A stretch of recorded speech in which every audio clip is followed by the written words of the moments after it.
Hello, and today I'm going to be reviewing the album Genius Loves Company by Ray Charles. This will be my first album review of many, hopefully.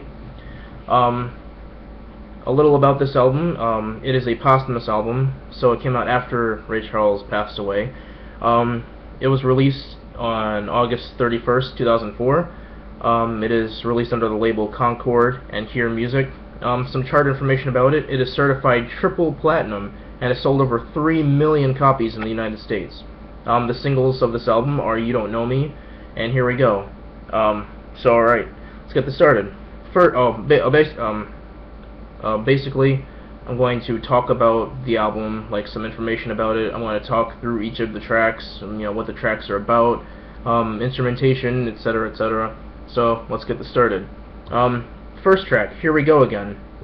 This is the opening country blues ballad, which features Norah Jones and Ray Charles singing about a very dysfunctional relationship. In the middle, it has piano legend Billy Preston playing a very soulful organ solo. Being released as a single, it's clear to see why they would do such a thing, as Ray's and Norah's vocals blend so perfectly together in heartbroken harmony. Track 2, Sweet Potato Pie. This more upbeat track has a sudden shift from the previous slow and sad ballad.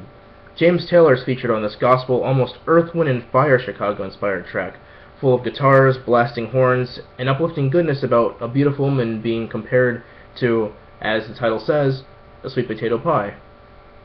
Track 3, You Don't Know Me.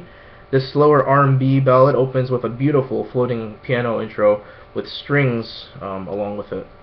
Along with Ray in this sad love song is the mellow voice of Diana Krall. It talks of either of the singers not knowing that the person who loves them the most is right under their nose. Track number 4, Sorry Seems to Be the Hardest Word.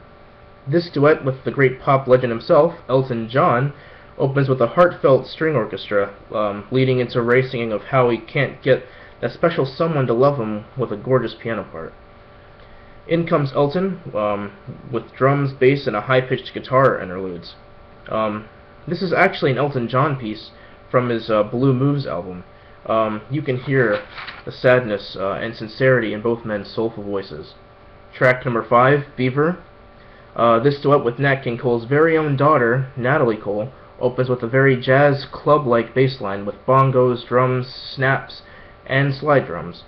Ray then comes in with a very low voiced line, which swings with lyrics about how his girl gives him a fever whenever he's with her, when Natalie then comes in with a higher line of the same.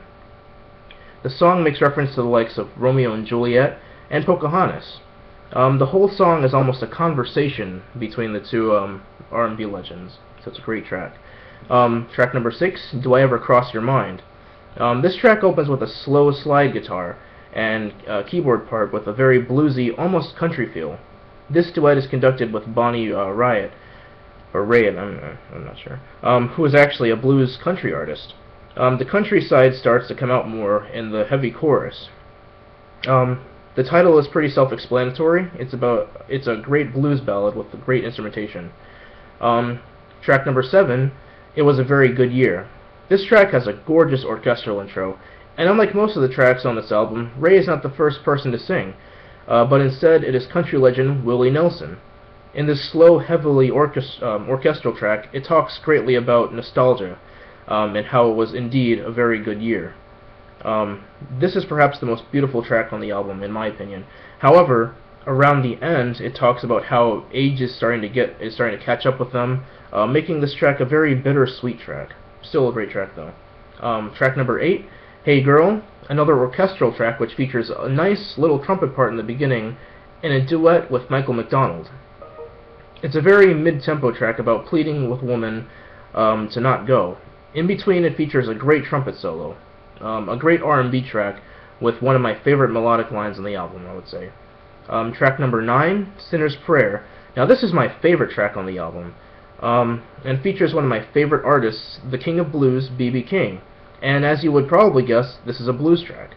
Perhaps the most straight blues track on the album, in fact.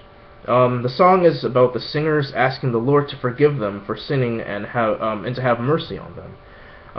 So it's very gospel-inspired also. Some of the best solo work on this album is on this track, in my opinion. as both men get to get a shot at guitar and piano solos respectively. So it's, they get to show their skills. The two legends talk to each other throughout the track, displaying their pure chemistry. So definitely a great track. Track number 10, Heaven Help Us All. An up-tempo gospel track. This song is a very socially conscious song, with soul legend Gladys Knight and a gospel choir to boot. Interestingly enough, this song was first performed by Stevie Wonder on his Signed, Sealed, and Delivered album. This is the only straight gospel track on the album, and perhaps one of the most sincere tracks on the album. The song is very Walter Hawkins-ish in style, if you know who that is.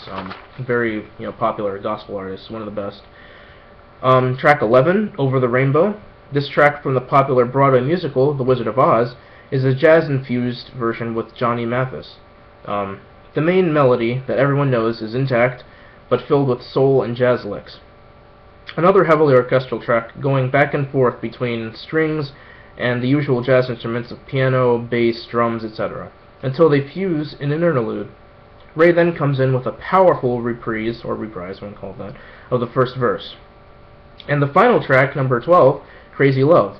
The final track on the album has Ray teaming up with the likes of Van Morrison in a soul gospel-infused track about wanting crazy love from a woman. A great way to end an incredible album is this soulful track. Overall, as Ray Charles' final studio album, it was so great that he could work with such talented artists. So this is obviously, with a title like Genius Loves Company, this is an entirely duet-based album. So he's working with a bunch of different people, and it's great too. Ray never failed to bring soul, and this is a great example of that. Ray seemed to favor orchestras a lot later in his career, and it adds to the beauty of each piece. Very, very beautiful pieces in this album. So I thank you for letting me watching this video and letting me review this album for you. If you want me to review other albums that you might suggest, just leave a comment below, and I will see if I can get my hands on that album, unless I already have it, and I will review it for you. So, thank you very much, and so long.